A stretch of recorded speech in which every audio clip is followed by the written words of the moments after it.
এই সাগরে বসবাস করা মানুষের খুব সংকট হয়ে এসছে। সাগর সমস্ত প্রতি মৌসুমেই খেয়ে আসছে। এইভাবে গার্ডওয়াল দিয়ে বাঁধার চেষ্টা করা হচ্ছে।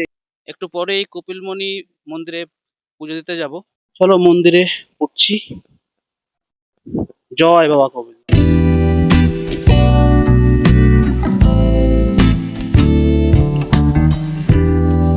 কুল নাই সীমা নাই অতই দরিয়ার পানে। আজ 27 মে 2026। এখন রয়েছি শিয়ালদা রেলওয়ে স্টেশন। আজকের গন্তব্য গঙ্গাসাগর।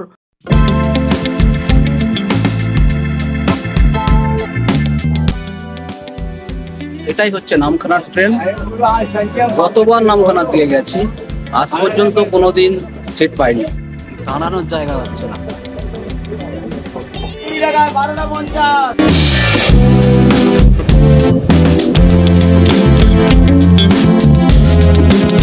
এই নেমে গেলাম কাকদ্বীপ রেলওয়ে স্টেশন।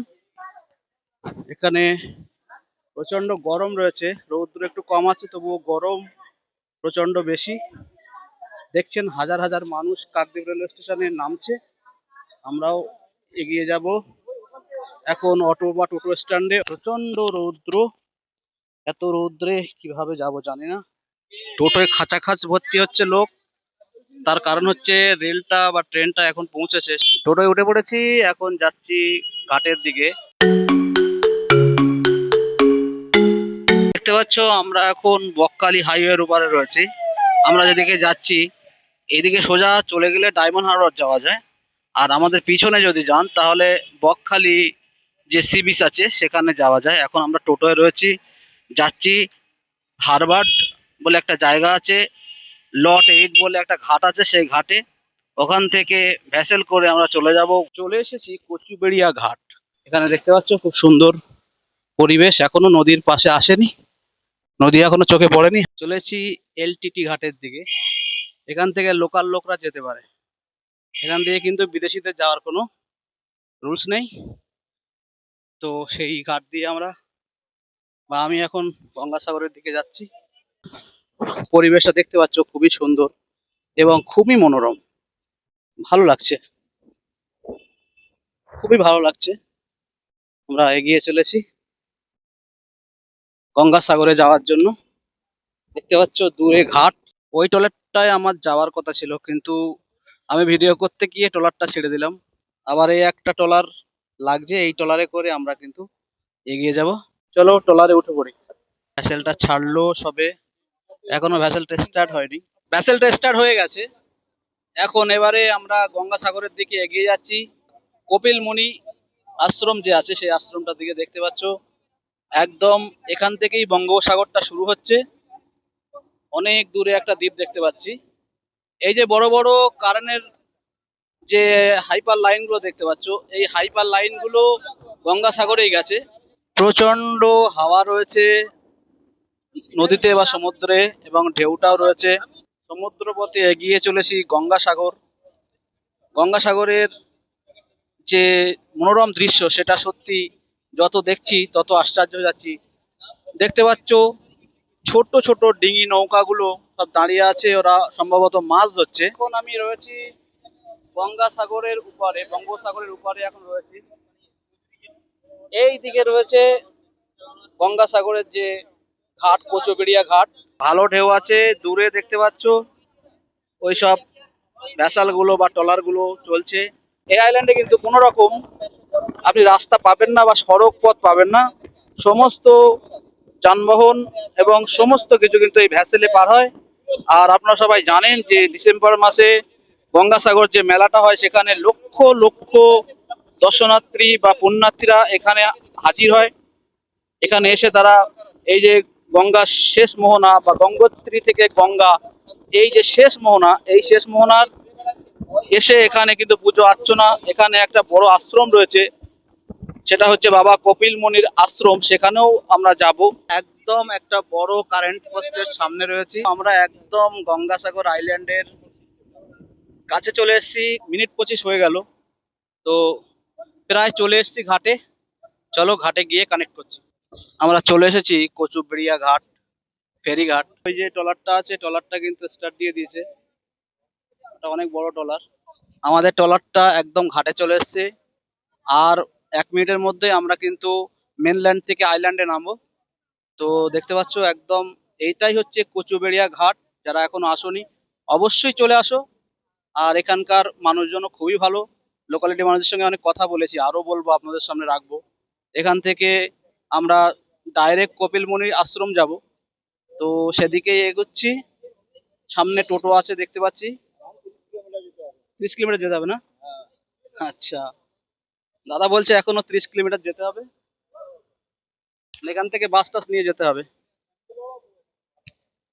চলুন, আমরা ঘাটে চলে এসেছি। এই যে ঘাটে নামছি।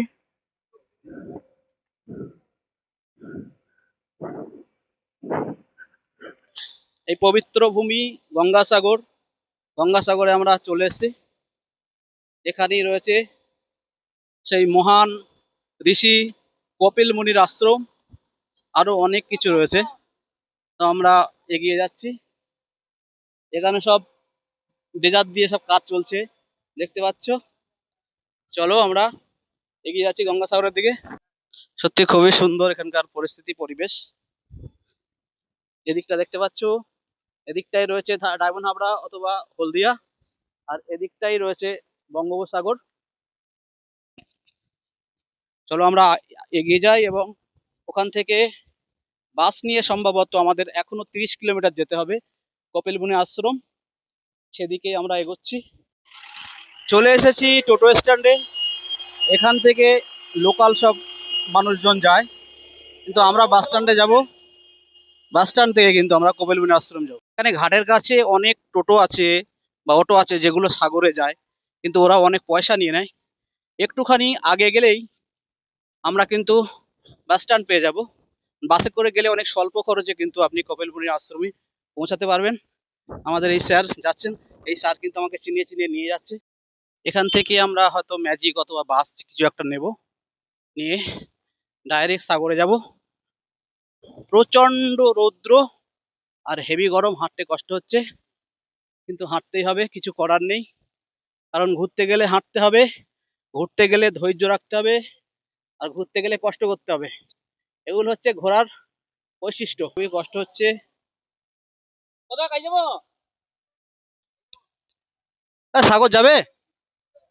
হ্যাঁ, আমি তো একাই আছি, আর একটা দাদা আছে। একটা ম্যাজিক গাড়ি পেয়েছি, ম্যাজিক গাড়ি করেই যেতে হচ্ছে। মাত্র 50 টাকা ভাড়ায় আমরা সাগরে পৌঁছাবো। চলো উঠে পড়ো। দুর্বল গতিতে এগিয়ে চলেছি সাগরের দিকে। এখান থেকে আর মাত্র 15 থেকে 16 কিলোমিটার দূরে রয়েছে কপিল মুনির আশ্রম। আমরা সেদিকেই এগোচ্ছি এবং আজকে সম্ভবত নাইট স্টে আমরা ওখানেই করব। দেখতে পাচ্ছ প্রচন্ড গরমের জন্য রাস্তাঘাট একদম ফাঁকা সাগরের। তবে ভিতরে প্রচন্ড কাজ হয়েছে, রাস্তাঘাট একদম তেলের মতো, গাড়ি ছুটে চলেছে, ভালো লাগছে খুবই। তো চলো এখানকার এই যে প্রাকৃতিক দৃশ্য দেখতে দেখতে আমরা কপিলমুনি আশ্রমের দিকে যাব এবং সাগরের হাওয়া একটু আমরা গায়ে লাগাবো। তো চলুন এগিয়ে যাই। আপনি যখন কচুবেড়িয়া ঘাট পেরিয়ে আসবেন তখন আপনার মনেই হবে না যে এটা কোনো আইল্যান্ড বা দ্বীপ। কোনো একটা গ্রাম্য পরিবেশের যেমন সিচুয়েশন হয় ঠিক তেমন আমরা যে একটা আইল্যান্ডে আছি এটা কিন্তু বোঝাই যাচ্ছে না। তো এটা সত্যি খুবই ভালো লাগছে। আর এখানকার এনভায়রনমেন্ট তো খুবই সুন্দর। গাড়িতে আছি যেহেতু সেই জন্য হাওয়াটা লাগছে, ভালো লাগছে। যেহেতু একদম ভর দুপুর, এখন 1টা বাজে, 1টা বা 1:30টা বাজে, এরকম একটা পরিস্থিতি। তো চলো, দুর্বার গতিতে আমাদের এই ম্যাজিক গাড়িটা এগিয়ে চলেছে। এখন আমরাও দ্রুত সাগরের দিকে এগিয়ে যাব। চুল টুল সব পাগলা হয়ে গেছি একদম, হাল খুবই খারাপ। এখন গিয়ে হোটেল নিয়ে আগে চান করতে হবে, তারপরে ফ্রেশ হতে হবে, তারপরে কপিল মুনির যে আশ্রম আছে সেটা ঠিক সন্ধ্যার দিকে আমরা ভিজিট করব। আপনারা জানেন যে এই সময় ভিডিও করলে ভিডিও ভালো আসে না, সেই জন্য এই সময় ভিডিও করাটা ঠিক হবে না। সন্ধ্যার দিকে করব ভিডিও। তাহলে দাদা আপনি লাইট হাউসে নামবেন তাই তো? আচ্ছা, মানে এখানকার কত দূর আছে আপনার? সামান্য আছে না? আপনি তো আমাকে অনেক হেল্প করলেন এবং এই গাড়িটা আমাকে ধরিয়ে দিলেন, আমি সহজে যেতে পারছি, তো সেই জন্য ধন্যবাদ জানাচ্ছি।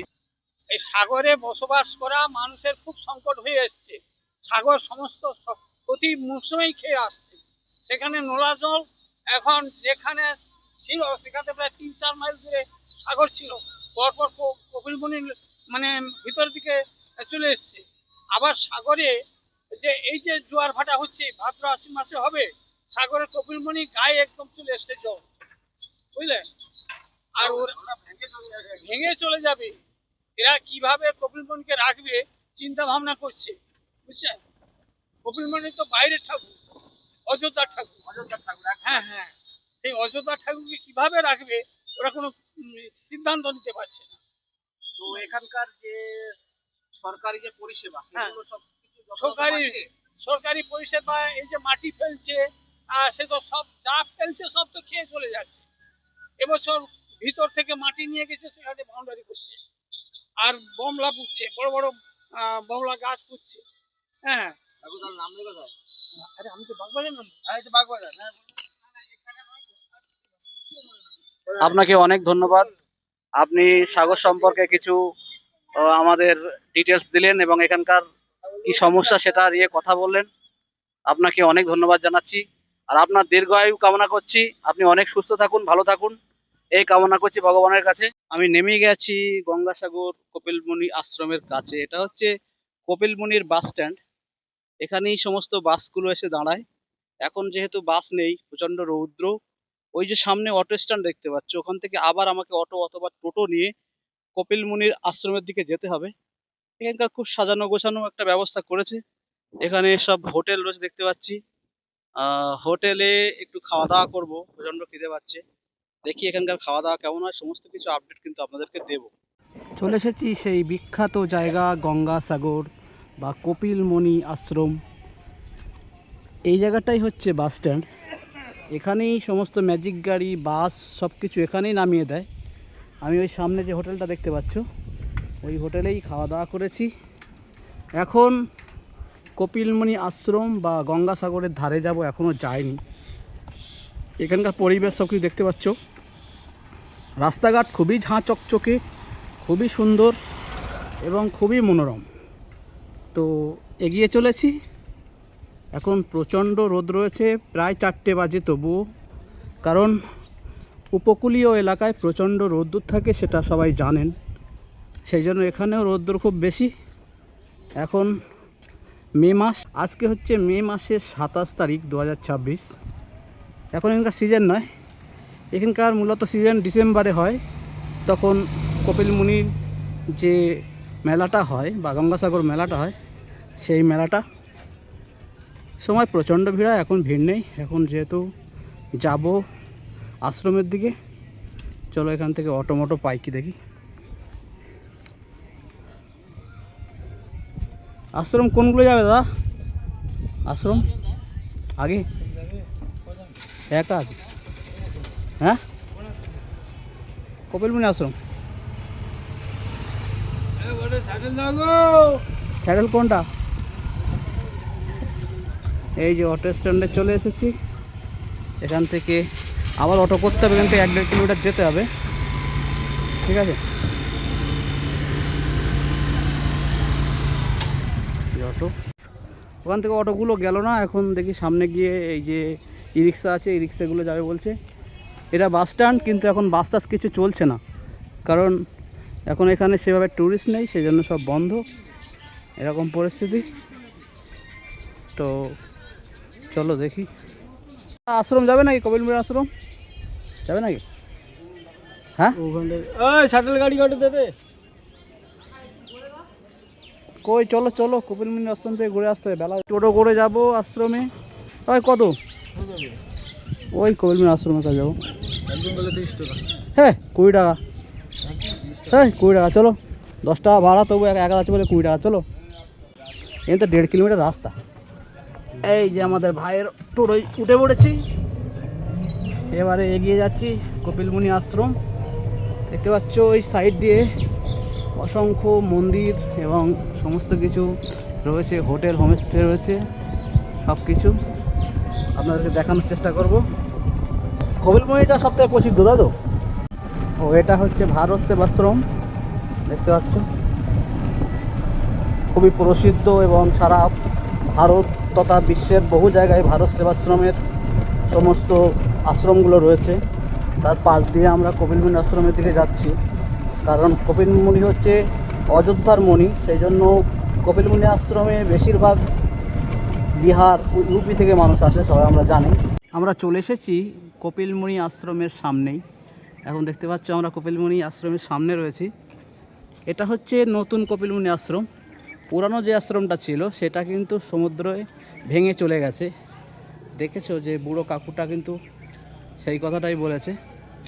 তো এখানকার যে কপিলমুনি আশ্রম সেটা এরকম, খুব সুন্দর এখানকার এনভায়রনমেন্ট, এসে অনেক শান্তি পাওয়া যাচ্ছে। বড় আশ্রম, দেখতেই পাচ্ছ এরকম একটা পরিস্থিতি।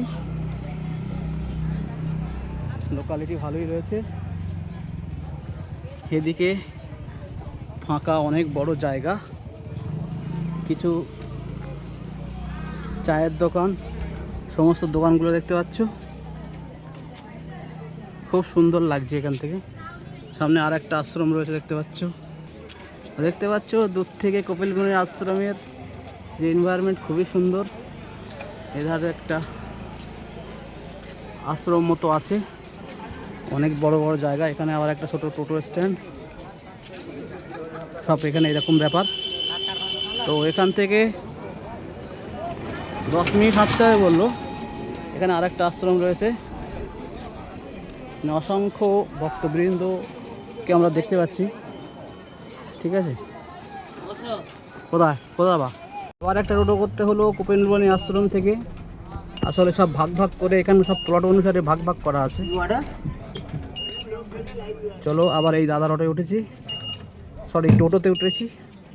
কিন্তু আমরা সমুদ্রের যে সাইডটা সেটা দেখতে পাচ্ছি, এখানটায় ঘাট নেই, এখান থেকে সমুদ্রটা দর্শন করা যায়। তো আমরা দূর থেকে সমুদ্রটা দর্শন করব।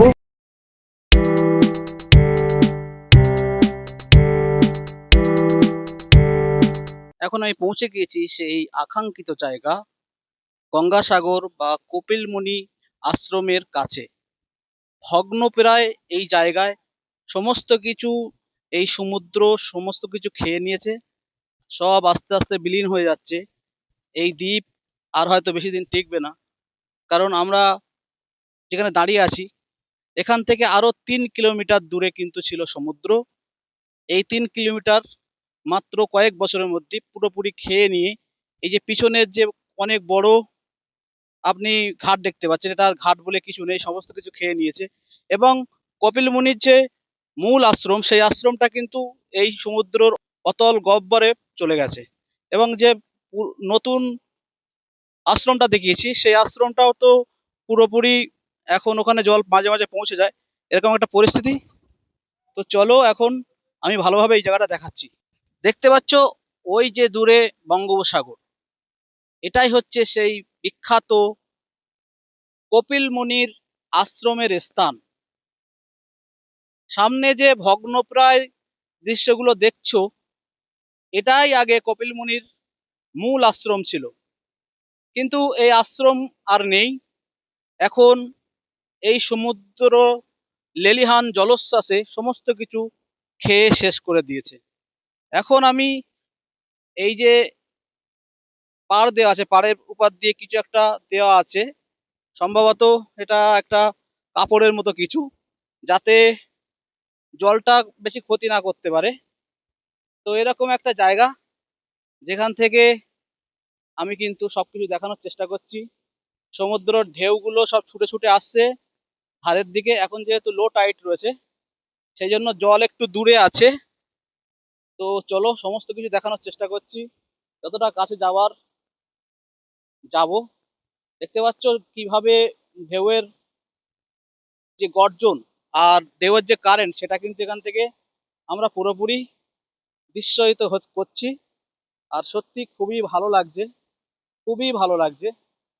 আর আশঙ্কিত হচ্ছি যে এইভাবে যদি সমুদ্র আমাদের এই রাজ্য বা আমাদের এই বিখ্যাত দ্বীপ খেতে থাকে তাহলে এই দ্বীপ আর কতদিন বাঁচবে জানি না। যত দূরে চোখ যাচ্ছে শুধু জল আর জল, যত দূরে দেখতে পাচ্ছি শুধু জল আর জল, নোনা জলে যেন তলিয়ে যাচ্ছে এই সমগ্র পৃথিবী আর আমার মন। দেখতে পাচ্ছ, কারণ দুটো ব্যারিকেড কিন্তু এখান থেকে দেওয়া আছে, এই একটা ব্যারিকেড, তারপরে ওই একটা ব্যারিকেড, কিন্তু জলের কাছে কেউ পারবে বলে মনে হচ্ছে না। জলের কাছে সবাই কিন্তু নিশ্চুপ, সবাই লাচার, এরকম একটা পরিস্থিতি কিন্তু এখানে হয়। এখন এই নিচে নামার কোনো ব্যাপার নেই, কারণ নামতে পারবো না, এখানে কোনো ঘাট আর নেই, সব ঘাট জলোচ্ছ্বাসে তলিয়ে গিয়েছে। এখন শুধুমাত্র রয়ে গেছে এখানে ভগ্ন দশা, প্রায় সমস্ত কিছু ভগ্ন, প্রায় একটা ব্যবস্থাপনা হয়ে রয়ে গেছে, এরকম একটা পরিস্থিতি।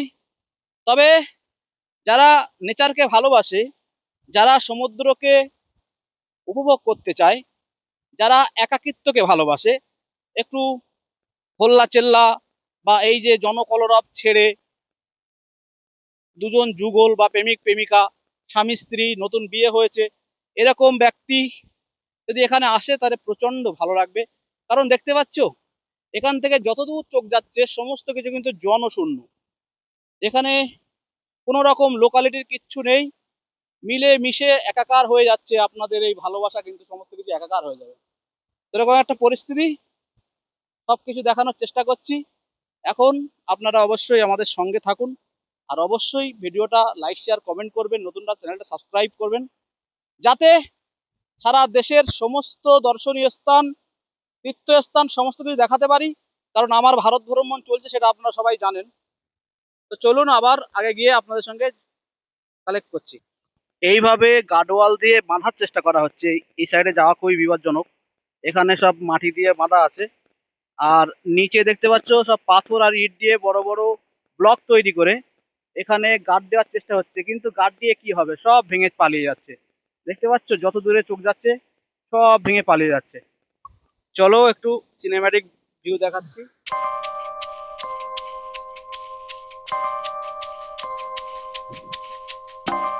অতল সাগরের দৃশ্য, এটা সত্যি খুবই খুবই খুবই বেশি মনোরম, যত দেখি তত ভালো লাগে। सागर किनारे दिल ये पुकारे, तुम जो नहीं तो मेरे कोई नहीं है हो। सागर किनारे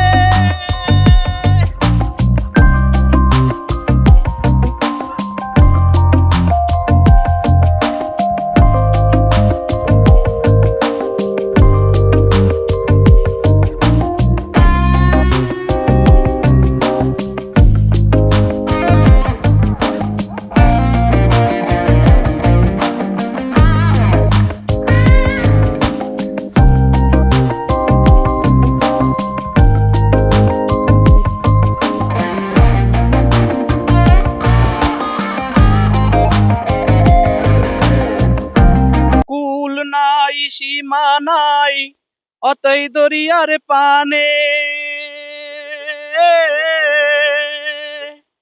সাবধানে চালাও রে মাঝি আমার ভাঙা তরি রে, অকুল দরিয়ার বুঝি কুল নাই রে, আমার ভাসাইলি রে, আমার ডুবাইলি রে, অকুল দরিয়ার বুঝি কুল নাই রে। দেখো এই যে নিচে জায়গাগুলো দেখতে পাচ্ছ, এখানে সব কিন্তু ভিজে এবং সমস্ত কিছু এখানে নরম হয়ে আছে, যে কোনো সময় ভেঙে চলে যেতে পারে। আর জলগুলো দেখতে পাচ্ছ একদম কাছে চলে এসছে, এখানে কোনো ঘাট মাঠ কিচ্ছু নেই বাঁধানো, এরকম একটা পরিস্থিতি। সেই জন্য ভারত সরকার অথবা রাজ্য সরকারের দৃষ্টি আকর্ষণ করছি যে এই জায়গায় বিশাল বড় গার্ডওয়াল দেওয়া হোক, যেহেতু সারা বিশ্ব থেকে মানুষ এখানে ছুটে আসে এবং চারিদিকে এখানে মানুষ একত্রিত হয়ে এখানে সম্মিলিত হয়, তো সেটা যেন বজায় থাকে। আমাদের বাংলার গর্ব, বাংলার আদর্শ এই কপিলমুনি আশ্রম অথবা গঙ্গাসাগর, সেটাকে বাঁচাতেই হবে। এটা কিন্তু আমি গভর্নমেন্টের কাছ থেকে বা কাছে আমি দাবি রাখছি। দেখতে পাচ্ছ চারিদিকে সব ভেঙে চৌচির হয়ে যাচ্ছে। দূরে সমুদ্রটা চিকচিক চিকচিক করছে। ওখানে বৈকালের যে নীলিমা আলো সেটা পড়তে শুরু করেছে সমুদ্রের উপারে, সেই জন্য সোনার মতো চিকচিক করছে। খুবই ভালো দেখাচ্ছে, খুবই সুন্দর দেখাচ্ছে। তো সব কিছু পরিস্থিতি দেখাচ্ছি। এগুলো সব ভেঙে গেছে, আর কিচ্ছু নেই, সব ভেঙে গেছে। এখানে একটা সুন্দর নারকেল গাছ, এই নারকেল গাছগুলো আশ্রম থেকে বসানো হচ্ছে। পরিস্থিতিটা খুব সুন্দর, এনভায়রনমেন্টটাও খুব সুন্দর। তো এরকম একটা জায়গা দেখতে পাচ্ছ সবাই। চলো ওদিকে একটু যাব, গিয়ে দেখে আসবো কি পরিস্থিতি আছে। চলো এখানে একটা দেবীর মূর্তি আছে, সেটা দেখি। একটা সাগর দেবীর মূর্তি হবে হয়তো।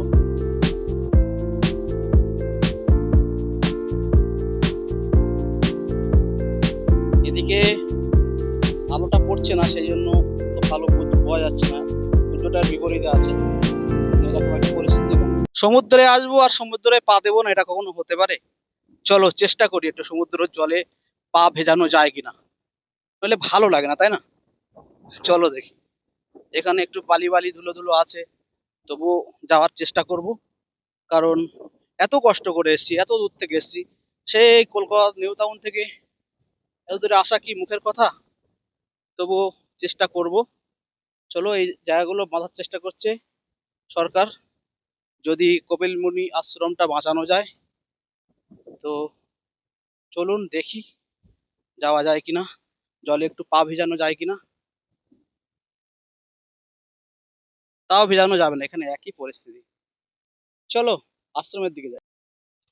এত শান্ত, নীরব, নির্জন সমুদ্র সৈকত আমি আমার জীবনে দেখিনি। এই প্রথম দেখছি যে একটা সমুদ্র সৈকত পুরোপুরি চারিদিকে লোকশূন্য, জনশূন্য। এরকম একটা পরিস্থিতির জায়গায় কিন্তু আমি এসে আজকে হাজির হয়েছি। একা একা ঘুরতে একটু ভয়ই লাগছে, যেহেতু নতুন জায়গা, কোথায় কেমন হয় কি না হয়, কে কি বলে না বলে, একটু ভয়ে ভয়েই আছি। আজকে যেহেতু 27 মে 2026, আগামীকাল পবিত্র ঈদুল আজহা, আর আমি আজকে চলে এসেছি কপিলমুনি আশ্রম শুট করতে। আপনাদের জন্য তো এতটা করতেই হয়, এবং আমার নিজেরও দর্শনের জন্য, দেখার জন্য এতটা করতেই হয়। তো আপনাদের কাছে কিছু চাওয়ার নেই, আমাকে শুধু ভিডিওটা দেখে সাপোর্ট করবেন। যদি ভালো লাগে লাইক শেয়ার কমেন্টটা করতে কিন্তু ভুলবেন না। তো চলো, আমরা এখানে কাউকেই দেখতে পাচ্ছি না। এখন আমরা আবার কপিলমুনির আশ্রমের দিকে যাই। দূর থেকে কপিলমুনির আশ্রমটা দেখা যাচ্ছে।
আশ্রমের ভিতরে যেতে দেয় না?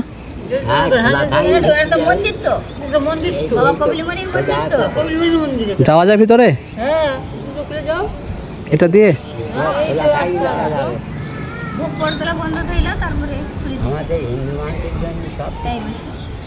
হ্যাঁ, আমাদের হিন্দু মানুষের জন্য সব কিছু ঠিক। এখন কপিলমুনি যে মন্দির আছে, মূল মন্দির, সেখানে আছি তার সামনে। এখানকার পরিবেশ খুবই শান্ত এবং খুব ভালো। একটু পরেই কপিলমুনি মন্দিরে পুজো দিতে যাব। অবশ্যই ভিতরে গিয়ে বাবার মূর্তি দর্শন করব। তো অবশ্যই আপনারা আমাদের সঙ্গে থাকুন। চলুন আমরা এখন মন্দিরের ভিতরে যাওয়ার চেষ্টা করি। চলুন, ভিতরে যদি ভিডিও করতে দেয় অবশ্যই করব।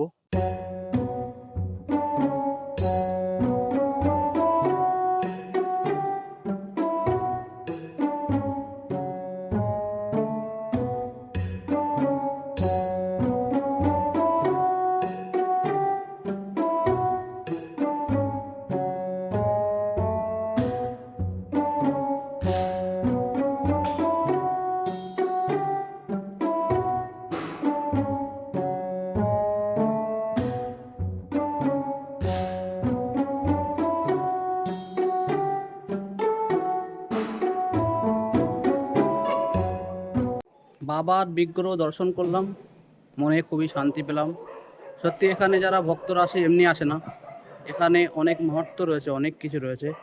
বাবার মূর্তিটা দেখে বা এখানে প্রার্থনা করে অনেক ভালো লাগলো। তো অবশ্যই চলো, বাবার প্রার্থনা হয়ে গেছে, এবারে আমরা এগোবো, কচুবেড়িয়ার দিকে যাব। চলুন। দেখতে পাচ্ছ এখানে একটা সাদা আছে নন্দী।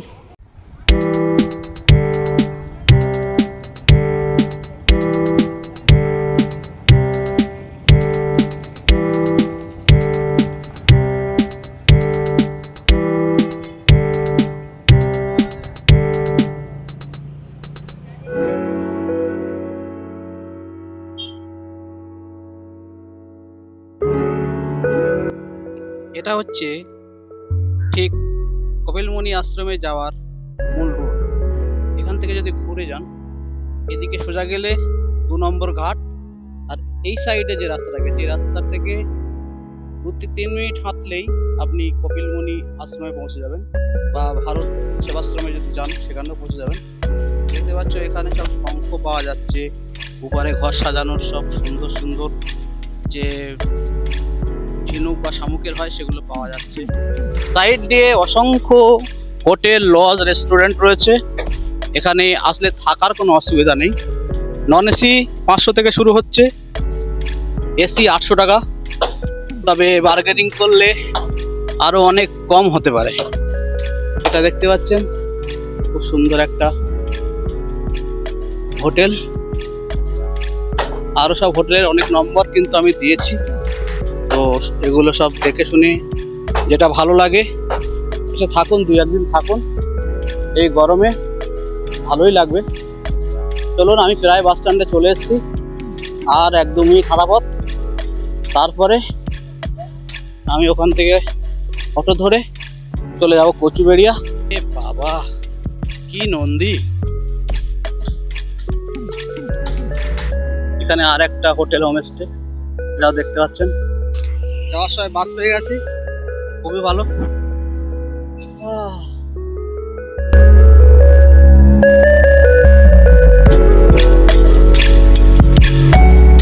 দেখতে পাচ্ছ একদম সন্ধে হয়ে গেছে। এখন রয়েছি কচুবেড়িয়া বাস স্টপেজ বা বাস স্ট্যান্ড। এখান থেকে সমস্ত বাস কপিলমুনি আশ্রম বা সাগরে যায়। এদিকে আর একটা হাইওয়ে চলে গেছে, কোথায় গেছে জানি না। আমাদের এদিকে সামনে থেকে যেতে হবে। চলে এসেছি একেবারে কচুবেড়িয়া ফেরিঘাটের পাশে। সামনে একটা সুন্দর মন্দির রয়েছে, এই পাশ দিয়ে চলে যাব। আর প্রচন্ড বৃষ্টি আসছে, হাওয়া হচ্ছে, বিদ্যুৎ চমকাচ্ছে, বৃষ্টিও হচ্ছে। এটাই হচ্ছে কচুবেড়িয়ার মূল গেট বা এন্ট্রান্স। এই গেটটার নিচে দিয়ে চলে যেতে হবে ভ্যাসেল ঘাটে যেতে গেলে বা ফেরিঘাটে যেতে গেলে, সেদিকেই যাচ্ছি। ধরুন ভ্যাসেল ছাড়বে, অনেক কষ্ট মষ্ট করে এই যে ভ্যাসেলটা ধরতে পেরেছি। আবার ধরতে গিয়ে দম পেরিয়ে গেল। এদিকে আছে ফেরিঘাটটা, খুবই সুন্দর দেখতে পাচ্ছ।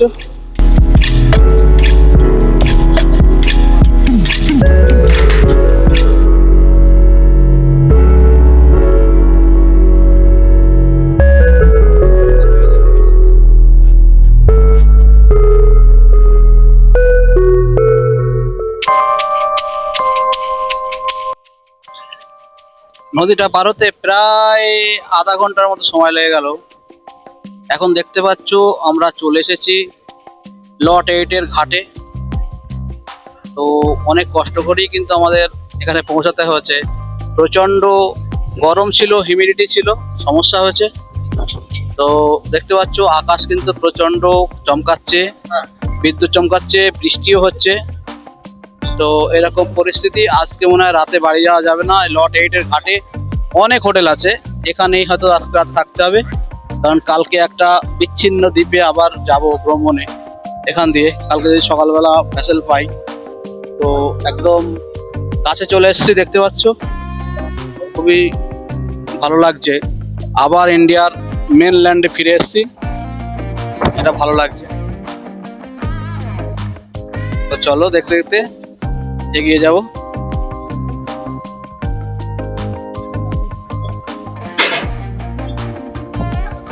বৃষ্টির জন্য সবাই খুবই কষ্ট পাচ্ছে, ভিজে ভিজে সবাইকে নামতে হচ্ছে। আমিও আস্তে আস্তে নামবো। ফাইনালি চলে এসেছি লট 8 এর ঘাটে। চলো এখন দেখি হোটেল কোথায় পাবো।